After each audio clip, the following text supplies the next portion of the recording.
Assalamualaikum warahmatullahi wabarakatuh. Waalaikumsalam Waalaikumsalam. warahmatullahi wabarakatuh. Alhamdulillah wa syukurillah wala haula wala quwata illa billah rabbi shrahli sadri wa yassirli amri wahlul 'uqdatam min lisani yafqahu qauli amma ba'd. Alhamdulillah kembali akhirnya kita bisa memberikan opini kembali masih bersama dengan Pilar Opini Liar. Bersama saya, Kang Abdul, ditemani oleh rekan saya yang sudah tidak asing lagi, ada Kang Dedi. Halo Kang Dedi. Assalamualaikum. Waalaikumsalam. Juga ada yang superstar, Kang Majid. Apa kabar Kang Majid? Sehat? Alhamdulillah sehat. Assalamualaikum, Al- Bang.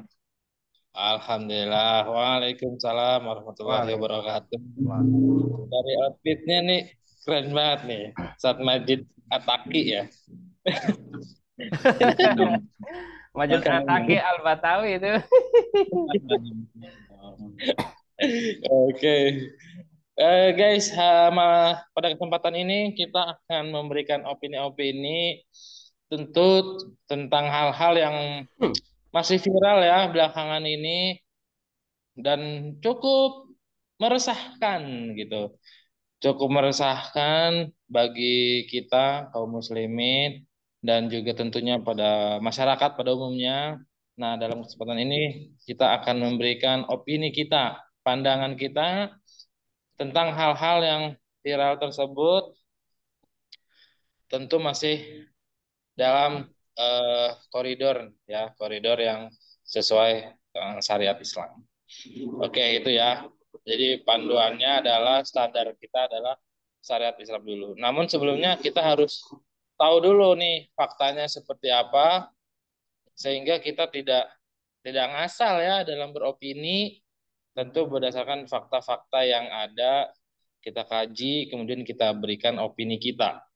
Tentu teman-teman bisa memberikan pandangan apapun, pendapat apapun, bebas selama punya argumen yang kuat yang benar. Nah, udah siap nih? Udah siap belum? Siap. Siap. Oke, gas.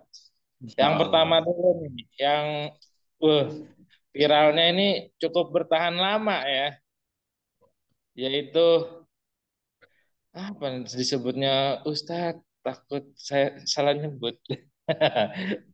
Bang Gufron ya. Nah, Kang ini Gufron itu. fenomena hmm? Kang Gufron. Kang Gufron aja deh ya, biar Iya. biar biar terkesan lebih akrab ya. Kang Gufron ini gimana ya? Antum melihat fakta ini punya pandangan apa nih terhadap Kang Gufron ini? Karena masyarakat nampaknya terbagi dua gitu. Ada juga yang kesal, ada juga yang menikmati gitu loh. Loh, kok kesal tapi menikmati gitu loh. Ini gimana ya? Sebaiknya sikap kita sebagai seorang muslim, pandangannya seperti apa nih tentang Kang Gufron ini? Kita ke Kang Majid dulu, opininya Kang Majid, silakan Kang. Nih tentang Kang Gufron, bagaimana menurut antum nih? Baik-baik saja atau bagaimana?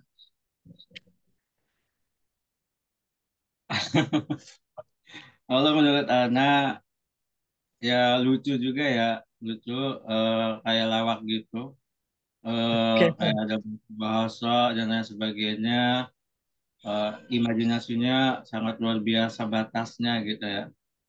Eh, jadi anak tuh juga punya, Punya nggak apa buruk tuh? sih. Bahasa ya, bahasa-bahasa yang kayak gitu. Tapi jangan dicontoh. Oh, Kang Majid bisa bahasa semut kayak ini. Coba Kang Majid, gimana bahasa Bahasa semutnya? emang enggak deh.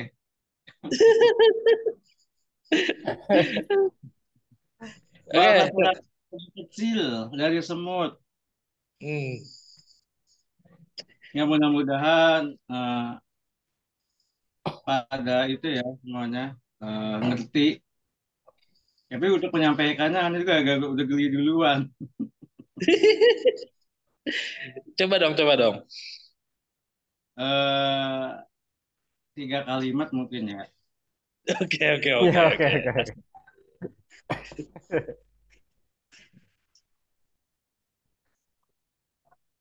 Cucaci cuci cit, coci coci cat, cucu cet cocet. Oke. Artinya, Anda nggak bisa ngulangi lagi, Mam. Oh iya, ya, artinya apa, Pak Wajid? Artinya eh siapa yang tahu? Oh, artinya siapa yang tahu? Iya. menarik ya opininya Kang Majid. Ternyata beliau eh, bisa meniru juga gitu. Yang walaupun mungkin beda-beda, tapi pada intinya hal itu bisa dilakukan oleh siapapun. Tapi ya kita pengen denger nih pandangan Kang Dedi ya. Silakan Kang Dedi pandangannya terhadap Gufron. Tentu tidak seperti Kang Majid, tentu punya pandangan yang lain. Silakan. Ya, Ya, Bismillahirrahmanirrahim. Eh, Menurut saya fenomena Gufron, ya Kang Gufron ini cukup fenomenal banget. Udah lebih dari 2 minggu Nah, betul viral. betul. Dan terakhir hari ini saya lihat itu MUI sudah mulai menanggapi. Ya, dari sekian lama Nah, MUI itu di tag mana MUI, mana MUI. Akhirnya kemarin tadi pagi saya lihat Kiai Khalil berstatemen, ya. Atau bahkan kemarin juga ulama-ulama dari Banten sudah berstatemen tentang kesesatan dari Kang Gufron ini. Jadi kalau menurut saya Kang Gufron ini orang yang cukup berbahaya bagi umat Islam saat ini. Apalagi dia itu ditokohkan sama ya sebagian pengikutnya, seperti kalau kita lihat videonya, ada juga videonya itu di YouTube yang teman-teman orang-orang netizen itu kan ngambil kelucuan-kelucuan itu dari YouTube-nya yang mereka upload sendiri, kajiannya banyak, kemudian dipotong ketika sudah ini kan aneh-aneh itu dipotong-potong jadi lucu-lucuan. Eh, Tentu yang menjadi apa namanya titik kritisnya adalah kok bisa orang macam Kang Gufron ini pengikutnya itu banyak gitu loh. Ya nah, sedangkan itu dia. nah itu kita aja mau ngadain kajian, ngundang orang itu susahnya minta ampun. Orang datang ngaji susah kan? Iya, Tapi benar. orang model Kang Gufron malah banyak pengikutnya dan tepuk tangan gitu, keprok atuh. Nah, gitu. Mereka mau tepuk tangan. Ya, itu pertama. Yang kedua, ya jelas Kang Gufron ini menyesatkan umat, ya. Karena apa? Karena dia ya, berbicara masalah agama Islam terutama tentang akidahnya, misalkan tentang malaikat, ya tentang bertemu dengan malaikat, bertemu dengan Allah, tanda tangan malaikat, ya, tanda tangan Rasul dan sebagainya itu kan akidah kita gitu, iman kepada malaikat, iman kepada Allah, iman kepada Rasul. Kemudian diacak-acak sama dia, ya dengan sedemikian rupa bahwa dia dengan mudahnya bisa memanggil malaikat maut, manggil malaikat nukar nakir gitu. Ya, ada malaikat nukar nakir itu di Kang Gufron itu. Ya, dan ini Iya. ya diaminkan sama jamaahnya. Ya, bahkan mungkin pengurus pesantrennya namanya pesantren unik, ya. Dia punya pesantren namanya unik. Malah di dalam satu video YouTube-nya itu apa namanya memaparkan tentang sanatnya. Wow, bahwa sanatnya itu dari ini, dari ini, dari ini sampai ke Rasulullah SAW. Tentu ini hal yang sangat berbahaya dan menyesatkan. Yang selanjutnya yang ketiga, kufron ini adalah al-kadzib kalau menurut saya. Pendusta. Hmm, Ya. Karena apa? pasti. Karena dia sering mengatakan Rasulullah SAW mengatakan, gitu. Rasulullah SAW mengatakan, dia Hmm. menisbatkan kepada Rasul. Tapi Rasul mengatakan apa?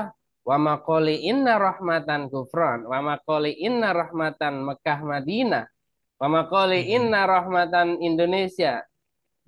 Apakah Nabi Muhammad pernah ngomong kayak gitu? Tentu Nah, mustahil ya, iya, mustahil ngomong kayak gitu. mustahil, mustahil, Berarti mustahil. ya kufron itu adalah al-kadzab, ya dia itu adalah pendusta atas nama Nabi.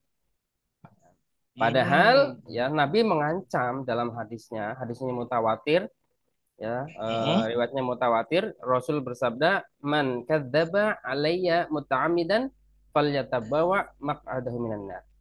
Barang siapa yang berdusta atas namaku dengan sengaja, ya, maka siapkanlah tempat duduknya di neraka. Ya, maka Oh, itu berbahaya sekali. Jadi empat itu. Pertama berbahaya, kedua tadi ya sesat gitu.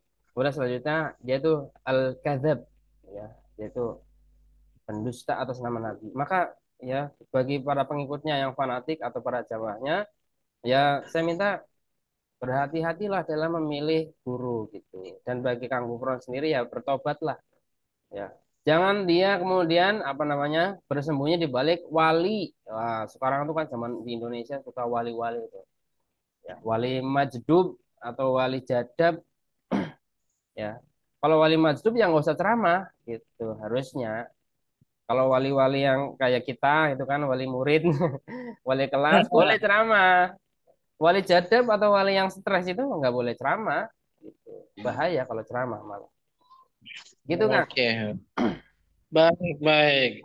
Oke, saya mau minta opininya Kang Majid. Nah, bagaimana Kang sikap kita terhadap fenomena ini? Apakah kita acuh aja atau kita harus seperti apa nih? Menurut Antum, sikap kaum muslimin ini sebaiknya gimana? Karena nih kalau dibiarin terus, semakin dinikmatin, malah jadi viralnya lama gitu, membahayakan kan? Kang Majid gimana opininya? Biar tidak Baik, berlarut terus. baik. Kalau menurut anak, ya ini kan perkara akidah ya. Ya di mana itu kan umat Islam itu akidah tuh harus sama, kayak gitu nggak boleh berbeda gitu. Apalagi nih eh, terkait dengan Allah, Rasul, malaikat, gitu ya. Ya tentu saja harus gitu ya, masyarakat itu harus benar-benar teliti gitu. Jangan asal nebar, jangan asal ih lucu banget lu lucon, jangan asal kayak seolah-olah menolak tapi pada dasarnya dia mengikuti kayak gitu kan bahaya ya. Sekarang tuh Mbak. beda tipis banget gitu netizen dan lain sebagainya itu ya. Ya jadi itu eh, apa ya sangat-sangat apa ya rusak itu, rusak moral gitu. Apalagi yang diikut ada pengikutnya gitu kan. Apalagi pemuda sekarang ini kan benar-benar pemuda yang nggak jauh dari gadget ya, kayak gitu. Ada itu kayak gini, kayak gitu. Udah gitu banyak yang nggak ngaji juga, kayak gitu. Banyak yang jauh dari Islam, udah kena kayak gitu. Ih kok ada ya, kayak gini kok ada ya, kayak gini, kayak gitu. Sangkanya bener aja kayak gitu. Jadi memang pada intinya itu ya kita itu harus banyak-banyak menelaah ilmu, membaca, kayak gitu kan. eh Bergaul atau berkumpul dengan orang-orang yang soleh, insya Allah tuh yang kayak gitu-gitu kita dapat tercurahkan gitu. Kalau misalkan kita sendiri misalkan tanpa ilmu, tanpa bimbingan dan sebagainya pasti ngikut kayak gitu. Jadi pesannya ya saling bergaul aja gitu sama orang-orang yang soleh, insya Allah lurus kayak gitu. Oke, mantap ya. Itu dia tadi pesannya. Sering-seringlah bergaul dengan orang-orang yang soleh dan juga rajin membaca, menambah ilmu ya, agar dari situ bisa diketahui mana nih yang sesat, mana nih yang tidak gitu. Sehingga tidak mudah terpengaruh, tidak mudah terprovokasi, atau bahkan jadi bahan untuk konten agar nambah banyak viewers dan lainnya. Nah, Dari itu. Kang Dedi, tentu ini Kang nggak bisa dibiarkan berlarut-larut ya. Apakah menurut Antum solusi ya? Solusi bagi fenomena ini agar bisa terhenti, kira-kira siapa nih yang bisa menghentikan fenomena ini? Kalau tadi Antum bilang dia harus bertobat, dia harus eh, sadar gitu ya. Nah, jika itu tidak dia lakukan, kan ini akan terus berlarut. Solusinya apa nih Kang? yang jitu, yang pas agar ini tidak berlarut-larut. Kira-kira pihak mana nih yang bisa menghentikan fenomena ini? Silakan Kang Deddy. Ya, selamat datang Kang Yuda. Kang Yuda. Iya, mohon maaf, saya baru sampai di rumah Ah, kemalaman. masalah. Jadi kita lagi ngomongin tentang Kang Gufron ini, Kang Yuda. Oh. Jadi Kang Gufron ini tadi sudah Itu dibahas ada Kang tentang Gufron apa bukan itu? Oh, bukan. itu muridnya. Bukan. Tadi udah bisa bahasa Oh, semut tadi. iya, iya. Masih dibilangin Jali. Cuma menjelaskan aja, bukan berarti mengikuti. Oh, iya. Nah, Ya, jadi sebelum sebelum solusi, mungkin menurut saya akar masalah ya, akar masalah kok bisa muncul orang-orang seperti model Kang Gufron ini di itu dia. masyarakat kita. Jadi ya, memang Kang Gufron ini untuk saat ini mungkin bisa dipakai sebagai apa namanya isu yang bisa menutupi isu yang lain. Itu dari sisi politisnya ya, karena banyak isu di negara kita yang isu Tiba-tiba besar muncul ya, gitu isu ya. besar seperti contohnya sekarang yang udah tenggelam korupsi 271 triliun itu, wah udah nggak tahu Gimana kemana deh? lah gitu ya, udah nggak ada ya pembahasan lagi ya, Hmm. muncul kemudian apalagi sekarang ada ditambah lagi isu kebobrokan polisi ya, terutama polisi Cirebon Nah, yang ternyata iya. salah tangkap dan terbukti di persidangan salah tangkap juga ya. Hmm. Dan kasus-kasus yang lain, kecurangan pemilu misalkan, kecurangan pemilu itu juga udah tenggelam, mangkraknya IKN udah tenggelam dan sebagainya. Tapi kemudian masyarakat disibukkan dengan isu gufron, gufron, gufron. Dan itu dibiarkan gitu. Ya. Hmm. Dan memang sama Kominfo sendiri ya tidak ada, sekarang ada Kominfo juga lagi kena hacker juga. Aduh, ya banyak banget masalah nih di negara kita.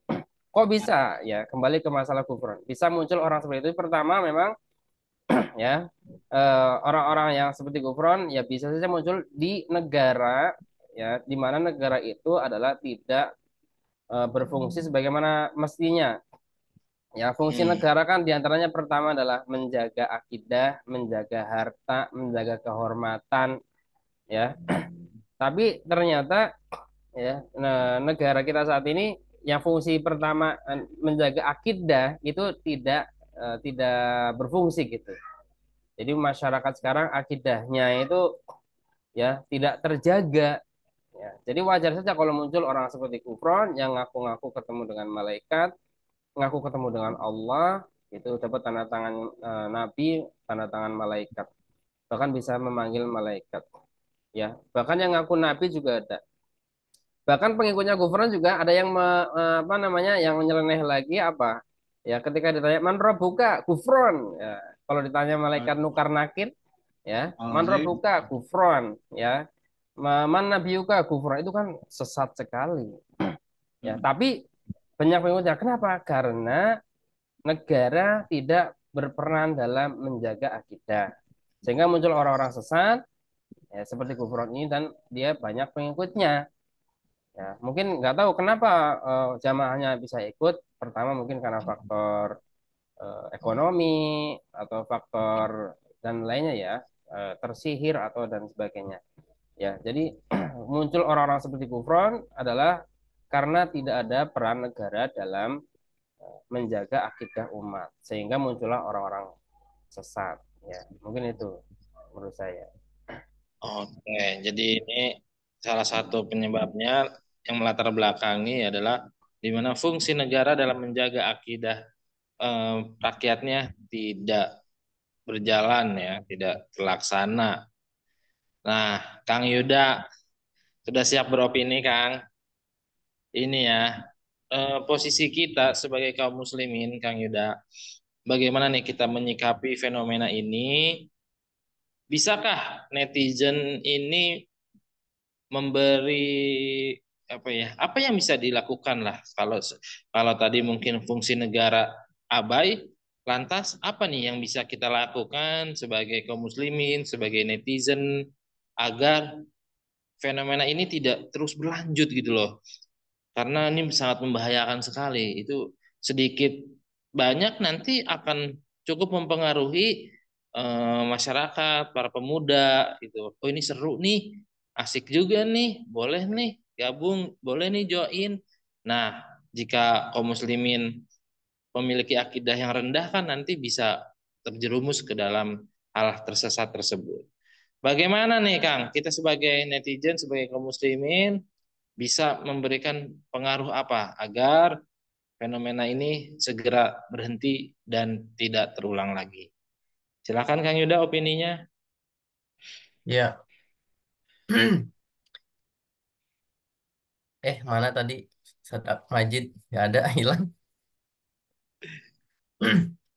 Oke, eh kalau kita lihat ya fenomena yang hari ini terjadi itu, eh, kebanyakan itu memang dari kubu X ya. Dari mulai kejadian apa gitu, X. senantiasa ada di kubu X tersebut.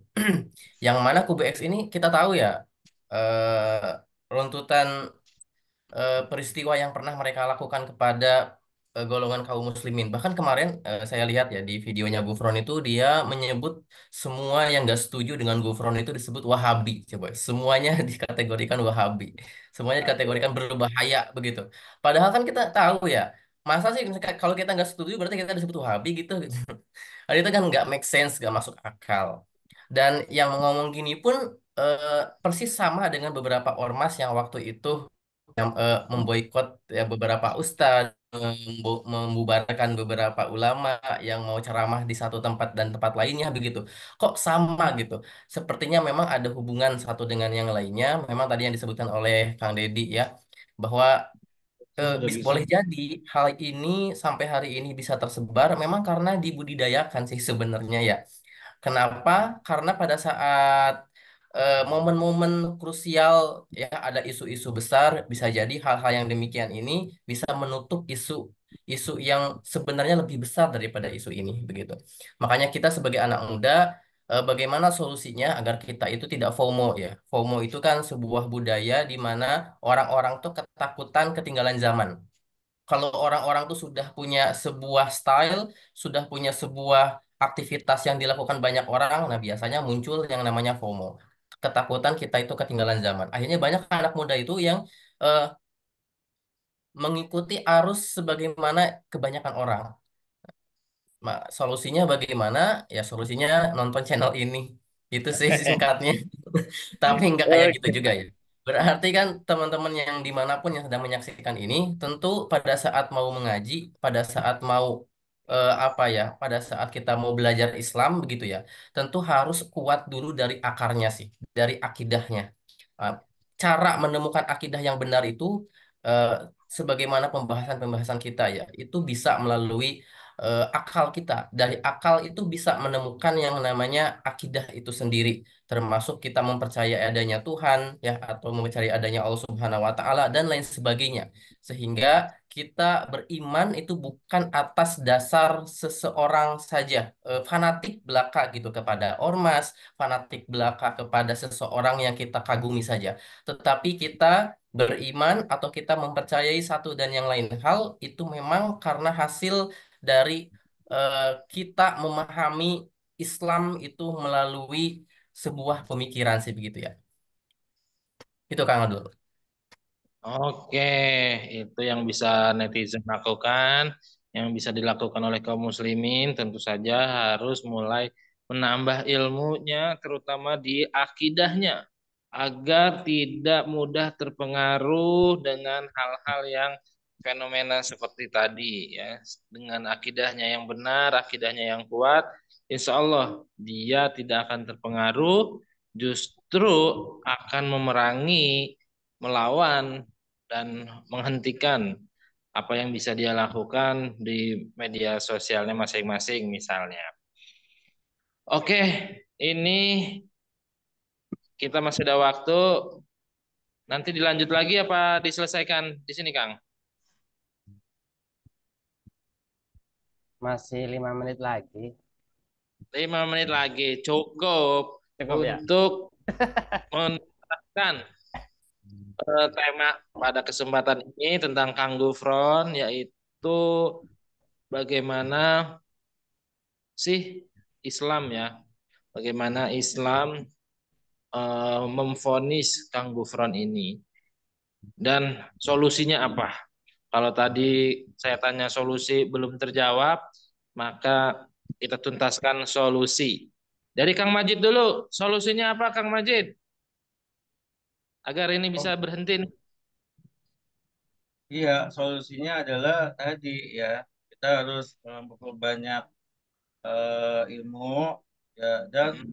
ilmu itu kita dapati dari benar orang-orang yang soleh gitu, maksudnya orang-orang yang Hmm. di mana itu yang berlandaskan dengan Al-Quran dan Sunnah gitu, bukan yang lain gitu, tidak ada dalil-dalil yang aneh-aneh kayak gitu. Solusinya ya harus lebih menelaah ilmu aja gitu, karena dengan ilmu itu kita akan terarah gitu. Jadi kalau ada yang aneh-aneh kita tetap terarah gitu. Itu menurut anak. Oke. Tolabul ilmi solusinya. Dengan ilmu itu insya Allah kita bisa tahu mana yang aneh, mana yang tidak aneh, dan kita tidak akan terpengaruh. Ya. Kang Dedi, sebagai terakhir, nih Kang, solusinya Kang. Biar ini udah deh, kita nggak bahas ini lagi deh. Karena masih banyak problem yang lain gitu loh. Ini aduh, biar selesai ini dan kita ganti ke problematika yang lain. Kang Dedi silakan. Ya, kalau menurut saya kembali ke permasalahan utama ya solusinya negara harus turun tangan. Jadi negara Oke. harus bisa bersikap tegas kepada orang-orang yang sesat macam Kang Gufron ini atau orang-orang lain yang ngaku-ngaku nabi, ngaku-ngaku dukun dan sebagainya. Itu harus ditindak tegas sama negara agar Hmm. masyarakat itu dia merasa aman gitu. Akidahnya itu tidak dibengkokkan oleh orang-orang semacam itu. Atau ya kemudian negara mengirimkan apa namanya pembimbing kepada orang tersebut agar dia dibina, ya, dibina dengan Ah. benar, ya Mm-mm. dengan akidah yang lurus, dengan panduan Al-Quran dan hadis, Al-Quran dan Sunnah yang benar, sehingga dia kemudian nanti akan diminta bertobat, mau tobat atau enggak. Kalau Ah. dia tidak mau bertobat, udah diingatkan terus, mungkin maksimal 3 kali dalam jangka waktu yang tidak ditentukan. Kalau dia nggak mau bertobat, ya karena dia menyesatkan umat, mungkin pemerintah bisa memutuskan dia nanti dihukum, hukumannya bisa berat itu, karena dia sudah ya berdusta atas nama Nabi. Ya, bisa Masya Allah. hukumannya hukuman mungkin di apa dimatikan atau dipenjara dan sebagainya, sesuai dengan ketentuan dari hakim dari satu negara. Tapi apakah mungkin negara kita bisa seperti itu? Ya, Ah. kayaknya nggak mungkin ya, karena negara yang bisa menghukumi kayak gitu ya cuman negara yang berlandaskan Al-Quran dan As-Sunnah, negara Islam. Jadi kalau ngomong negara Hmm. Islam nanti dikira teroris ini. Nah, gitu. Padahal Eh, Islam ya. itu ya juga ngatur masalah bernegara. Itulah pentingnya kita ya berislam secara kafah. Nah, itu. Oke, menarik sekali teman-teman. Terima kasih atas opininya semuanya. Sampai jumpa lagi di opini-opini berikutnya. Jazakumullah khair kasir. Assalamualaikum warahmatullahi wabarakatuh. Waalaikumsalam warahmatullahi wabarakatuh. Waalaikumsalam. Jos.